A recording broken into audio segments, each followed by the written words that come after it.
walking away with $331,000 left. What's going on, guys? It's Malachi. I wanted to go over one thing in this video, which was does 90% of American millionaires park their wealth in real estate? Now, there's a lot of different areas where you can put your wealth and your money to invest and, grow over time. But why did they choose real estate? And I want to compare real estate to the S&P 500. So we're going to look at a property here in Sandy. It's just a random property, an average house here in Utah, and see if you were to buy this house in 2015, would it have been smarter to buy this house or would it have been smarter to put money into the S&P 500? So we're going to compare those two things. And right after, I want to go over a couple issues, a couple problems with buying real estate where you really shouldn't buy real estate if you're afraid of these things or if you just don't know how to plan for these things. That being said, let's go ahead and jump into this. Here we are. So I'm using Zillow right now. Usually I'll use a couple different tools that are better and more accurate, but I'm going to use Zillow. That way you guys can actually follow along. So here we are. We're looking at this house here in Sandy. It's $534,000 is how much they're asking. And I'm going to assume we're selling this for $500,000 just to make my math simpler and make it a little easier to understand. But let's scroll down. If you go all the way down to price history, we know that it sold in 2015 for $229,000. We're assuming that we bought this house in 2015 for $229,000 and we're selling it today for $500,000. So let's go over the numbers for it. There's a couple ways you can buy a house. You can buy it with 3 to 5% down, but we're going to assume you're putting 20% down on this house. So 20% down on $229,000. That's $45,800 that the down payment would be. Now, we do have to pay for a couple other closing costs, which is typically 1 to 2%. So we're going to round up to $50,000. So the down payment, the cash to close on this property, if we're putting 20% down and we're going to be living in this for the next 10 years, is going to be $50,000. Now, let's look over to the S&P 500. The S&P 500 in 2015, let's say in February, was trading for $2,100 per share. So we have our $50,000 that we're going to use. Instead of buying the house in Sandy, we're going to spend $50,000, divide that by $2,110. This gives us 23.6 shares. So we're going to have these 23.6 shares over in our portfolio. We're not going to touch it. We're not going to add more money into it. We're not going to pull money out of it. We're going to let it ride for a whole decade. And we're going to see which one comes out on top. So let's do the math over for the S&P 500. We have go all the way up to today. It's trading for $5,987 right now while I'm making this video. So our 23.69 shares, we're going to times that by $5,987. That leaves us with $141,000 in total that we have. So if you were to do that and left your money in for a decade, that's a great investment. It's 3 times what it was worth. But when you sell that stock here today in 2024, you're going to have to pay capital gains tax. Well, greetings from your friendly neighborhood tax collector. Depending on how much money you make, it's most likely going to be 15%. We only get to keep 85% of that. So we get $120,000 left over.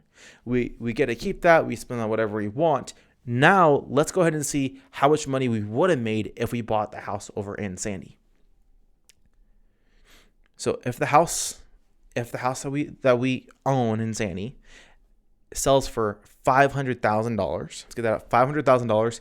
There's a couple things you have to pay for when you sell a home. When you sell a home, typically between fees, title, paying a realtor to sell the house, and getting another realtor to find a buyer for the house, you're typically going to be paying anywhere from 7 to 10%. So for this video, I'm going to assume it's 9%, just a nice even in the middle of that area.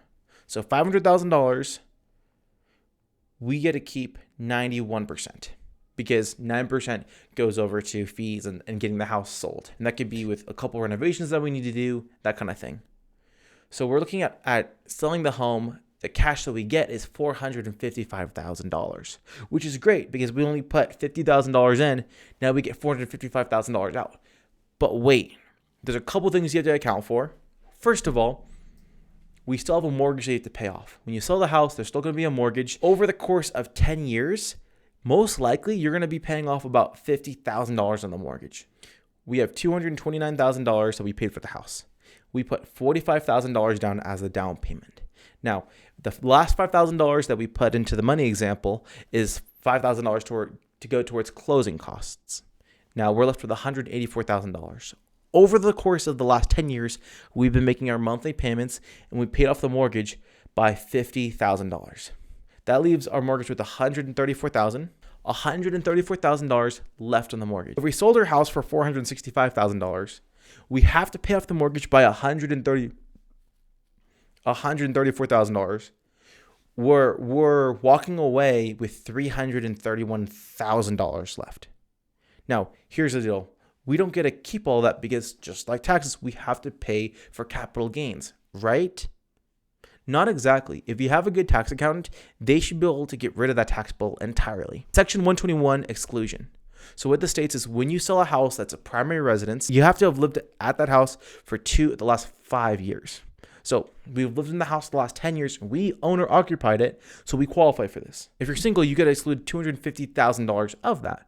But if you're married, you get to exclude $500,000. For this example, we're going to assume that we're married, and we're going to take the $500,000 deduction. So we're not going to have to pay taxes on this at all. This is how much we get to keep pocketed, $331,000 versus the stock market. There's a couple of reasons, two main ones, why a lot of people don't want to invest in real estate, and that's totally valid as well.